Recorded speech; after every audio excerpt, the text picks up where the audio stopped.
कर सकता है, बड़ी सुंदर बात है। गले में तुलसी धारण करो, प्रयास करो, हमारा जीवन जितना पवित्र होता जाएगा तुलसी की उतनी महत्वता बढ़ती जाएगी। अच्छा, गले में तुलसी क्यों धारण करते हैं पता है आप लोगों को? गले में तुलसी धारण करने का नियम है, बोले जो व्यक्ति कंठ में तुलसी को धारण करता है वह साक्षात भगवान की सखी वृंदा को ही कंठ में धारण करता है, तुलसी जी को कंठ में धारण करता है। दूसरा देखो, वैष्णव के लिए एक नियम है, वैष्णव बिना भगवान को भोग लगाए उसको प्रसाद नहीं पाना चाहिए। भगवान को पहले लगाए और फिर भगवान का प्रसाद ले। लेकिन कई बार भूल चूक से बिना भगवान को भोग लगाए पाना पड़े, या कभी आप यात्रा में भगवान को भोग नहीं लगा, वैसे भाव से तो कहीं भी आप भोग लगा सकते हो, जो भी है भाव से भगवान को अर्पण किया और फिर पाया। लेकिन कभी भूल से कभी आप भोजन बिना अर्पण किए पा ले तो उसका फिर वैष्णव को पाप लगता है, तो क्या करें?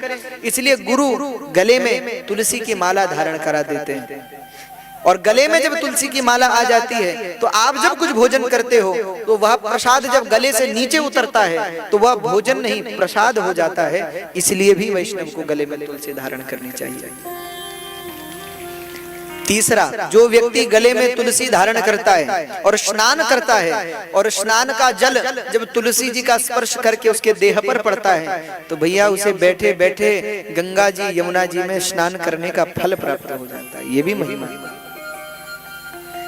चौथा, ये तुलसी क्या है? अच्छा, भी एक सरल भाषा में कहूं, ऐसी भाषा में कहूं जो सहज सबको समझ आ सके। देखो, दीक्षा के समय गुरु गले में तुलसी धारण करवाते हैं, इन सब का कारण क्या है? देखो, गुरु जो है ना वो भक्त का विवाह भगवान के साथ कर देते हैं कि भैया आज से भगवान तुम्हारे पति, आज से तुम भगवान के हो गए। तो जब विवाह होता है, आपने देखा होगा, माताओं को तो पता होगा, विवाह के समय दो चीजें बड़ी मुख्य मानी गई। एक माताएं मस्तक पर जो सिंदूर भरती हैं, दूसरा गले में मंगल सूत्र धारण करती हैं कि नहीं? ये जो तिलक है ना, ये तिलक हमारे माथे का जो सिंदूर है ना, जैसे माताएं सौभाग्यवती नारी मस्तक पर सिंदूर भरती है, वैसे ये तिलक हमारा सिंदूर है। गुरुजी जब भगवान से विवाह कराते हैं तो मस्तक पर तिलक लगा देते हैं, यानी सिंदूर भर देते हैं कि आज से अब तुम भगवान के हो गए। दूसरा, मंगल सूत्र के रूप में, जैसे विवाहित सौभाग्यवती नारी के गले में मंगल सूत्र पहनाया जाता है, वैसे गुरु वैष्णव के कंठ में तुलसी की माला, रुद्राक्ष की माला अपनी अपनी परंपरा अनुसार पहनाते हैं। इसलिए वैष्णव को कभी तुलसी का परित्याग नहीं करना चाहिए, कैसी भी परिस्थिति हो गले से तुलसी को त्यागना नहीं चाहिए, गले से तुलसी नहीं उतारनी चाहिए। ऐसा नहीं महाराज कि कई लोग हमसे पूछते हैं कि महाराज कभी सूतक हो जाए, पातक हो जाए तो भी चाहे कुछ हो जाए गले से तुलसी मत उतारो। क्यों? क्योंकि भैया न जाने जीवन मृत्यु ये तो नहीं कहेगी कि अभी तुम्हारे घर में सूतक चल रहा है तो अभी मैं नहीं आऊंगी, मृत्यु तो कभी भी आ सकती है।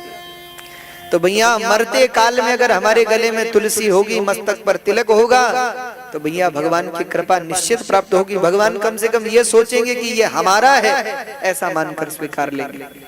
तो वैष्णव को मस्तक पर तिलक और गले में तुलसी हर समय धारण करना चाहिए।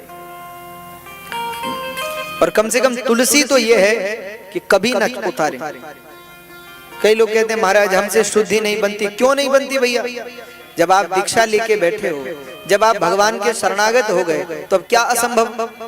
मीरा जी जब घर बार छोड़ सकती हैं, परिवार छोड़ सकती हैं, तो तुम केवल अपवित्र भोजन नहीं छोड़ सकते भगवान के लिए? किस बात का प्रेम है फिर भगवान से?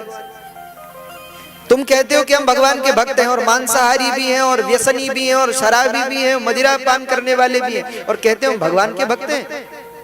जब तुम भगवान के लिए बुरा भोजन नहीं छोड़ सकते तो तुम भगवान के लिए माया छोड़ोगे, तो ये उचित है क्या? कुछ पाने के लिए कुछ त्याग तो करना ही पड़ता है। आप चाहो कि त्याग कुछ न करे, सब बैठे बिठाए मिल जाए, तो भैया ऐसा नहीं हो सकता। पवित्र भोजन, संयमित जीवन, एक वैष्णव का, एक भक्त का जीवन संयमित होना चाहिए, जीवन पवित्र होना चाहिए। तो गले में तुलसी धारण करते हैं, कहते हैं यही तुलसी जी।